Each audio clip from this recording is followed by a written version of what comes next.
law. You can't have a building falling as fast, just about as fast as the debris falling outside the perimeter.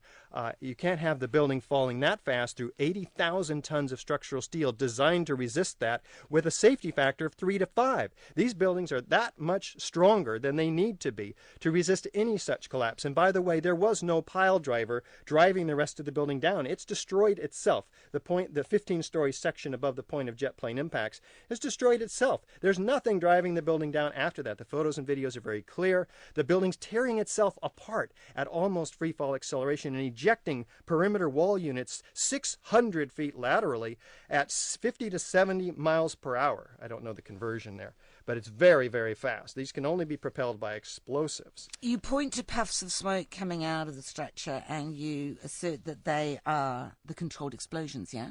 Indeed. Why can't they just be puffs of smoke? Because they're 160 to 200 feet per second. That's their speed. We need a conversion there, but these speeds can only be propelled by explosives.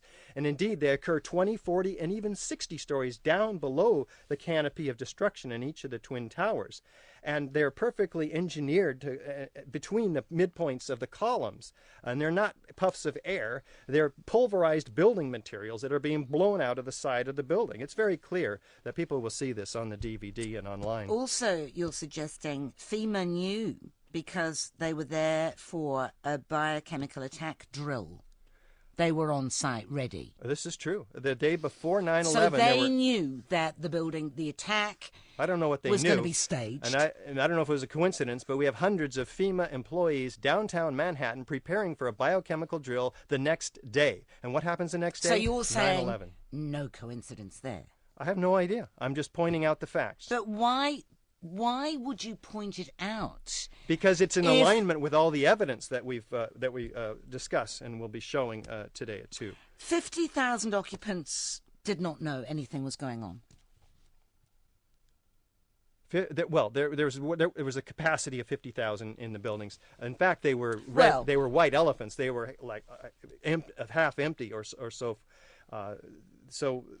But we had an elevator modernization going on. The elevators were locked in turn with guards, and so there was clearly work going on in the core of the building. We just suggest that could possibly be the work that was planting explosives. And you wouldn't need to run miles of wire, but you would, because you have remote control detonation devices, but you would need access through security. So we want an investigation of Ace Elevator, who had this contract, the Securicom and Stratasec, who had the contract for security, who has some very interesting characters on its board. We want an investigation of all of those. You're sounding like Dan Brown. You know that, don't you? I don't know Dan Brown. The point at which I lost you on the DVD was fairly early on in the piece. As I referred earlier, you suggest that this BBC reporter got a script enabling her to report that the World Trade Center had come down in Building 7 before it came down. I asked the question. You're a scientist. I'm an architect. Not a scientist. Correct. Could you have got some of your scientific colleagues then to have gone to that BBC reporter and asked her whether she was reading from a script that had been provided to her by who? The U.S. government? Who knows? Who knows exactly? Well, she's been hounded with questions from millions of people in the 9/11 Truth movement, which is growing vastly every year. I tell you why it's growing vastly, because here's George Monbiot's explanation, actually, and it's quite a nice one. The 9/11 conspiracy theories are a displacement activity. A displacement activity is something you do because you feel incapable of doing what you ought to do.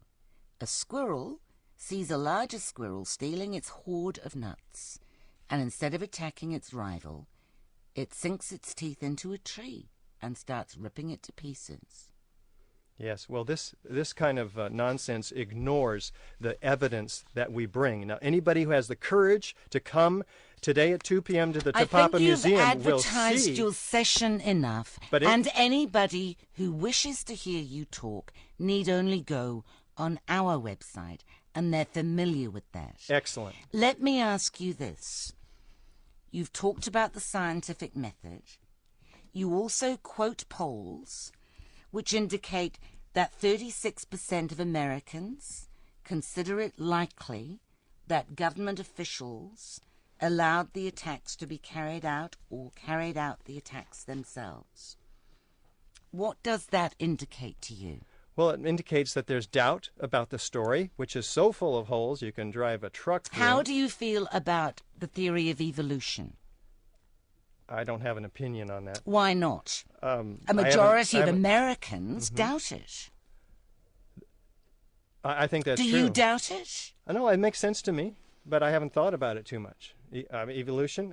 But if you are regarding the fact that 36 of Americans consider it likely that government officials allowed the attacks to be carried out or carried out the attacks themselves, this is a scientific as poll. in some way indicative of the fact that that's what happened, then you must doubt Darwin's theory of evolution as well, or anything else that Americans... Quite an interesting conclusion you draw there. What I'm looking at You're is going evidence. by polls. No, I'm going by evidence found at the crime scene, which So you why are not tell willing me- to address. Why tell me that it matters that 36% of Americans It clearly may matters. think something strange? Are you going to say it doesn't matter? I'm asking you why it makes any difference to your allegedly scientific case. I'm pointing out to Americans who doubt the official story that they're not alone. If 36% of Americans doubt their own government, that is significant by any measure. So what are you going to do about Darwin's theory of evolution? That's obviously significant. A majority of Americans don't believe it. Well, that's not my job. My job is to point out to people who are still sleeping and unaware of the evidence that we have to look at it squarely and deal with it. You're not dealing with it, Kim. What? I think I am dealing with it. I don't think so. What do you think I'm not dealing with? Because you're not going to be coming to the presentation today, are you? Well, no, because I've seen your DVD. Yes. Well, there's a lot more in the presentation than it's on the DVD. And there's a lot of information, and 95% of people who see this presentation end up agreeing with us, raising their hand in a show of hands that, oh my God, you're right. 95% of architects and engineers across the world, including Jan Utzon, the architect of the Sydney Opera House, his son, agrees with us, signs our petition. Why do you think 1,000 architects and engineers have signed this petition? Almost everybody who's looked at the evidence. Why? In the 8 years since 9/11, has any single person come and said, yep, I was involved in the controlled demolition, the faking of the Al-Qaeda tape, the fake hijack of the planes, the cruise missile, and anyone. We don't know if they have. We don't know if they would still be Wouldn't alive. you know? We don't know if they'd still be alive if they'd had. Or who's killed them? Well, I don't know. You're Who asking me who to do you think's killed You them? want me to dive into a fascinating conspiracy theory, or do you want to look rationally at the evidence? I think that it's a fairly fascinating conspiracy theory to suggest that you could rig up these buildings for uncontrolled explosions, that you could organize the planes to crash into them, and then you could organize everybody to suddenly not know anything about it. Don't you think that's a whole extraordinary? lot of people know about it, and I think they'll Where be are coming they? forth when the climate is such that people like you and the mainstream media will be listening to them and giving them a fair shake. Right now, there's a black iron curtain over this story. It is very, very difficult to get this into the mainstream media. That's complete nonsense. Do you know that a black iron curtain? You are all over the place, you truthers. It's true.